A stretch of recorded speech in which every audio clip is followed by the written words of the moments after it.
All right, Paul, thank you so much for joining us today to share your international business expertise with our international colleagues. Can you tell us a little bit more about your background and career experience around the world? Well, my heritage is that I grew up as an Army brat, which meant my father was in the U.S. Army, and I moved constantly around the world. And not only did I live throughout the U.S., but I lived in multiple countries, and I was accustomed to constantly picking up and moving, and then establishing myself in a new place. And that happened to me from a very early age. So I learned to be very flexible and adaptable, to read the culture of the people around me, and to look at it as a bit of a game, something that I actually enjoyed, which is a key to doing anything, in business or otherwise, with other cultures or in other countries.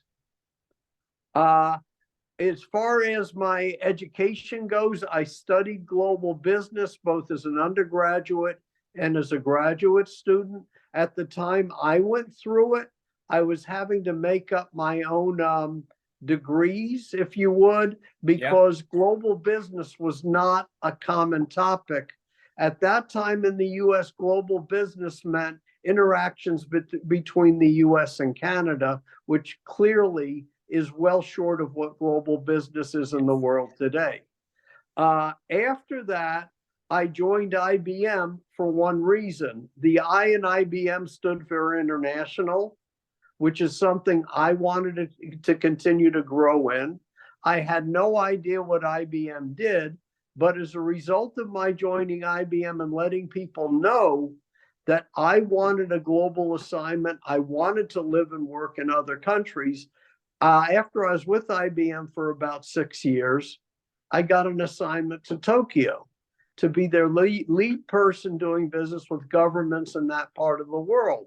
The reason I got that assignment had little, if anything, to do with my subject matter expertise or knowledge.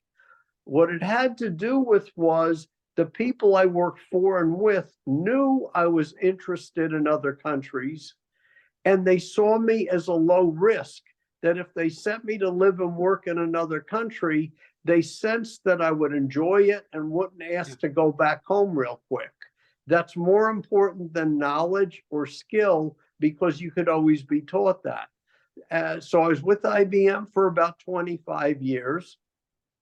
And that included living and working in multiple countries, traveling extensively, making many cultural mistakes, and having to regularly take my foot out of my mouth. And I learned more about what not to do than what to do. I learned the hard way. I had doors slammed in my face and that sort of thing. But in addition, I also spent a good chunk of my time with IBM doing business with the US government and US government agencies, which meant I had to learn how to do business in the most competitive environment in the world, where there were also people from other countries coming in trying to do business also. So that continued my global business career. I left IBM, and then I joined the Australian federal government. I worked at the Australian Embassy in DC for about a dozen years. And the agency I worked for was essentially the Department of Commerce for the Australian government.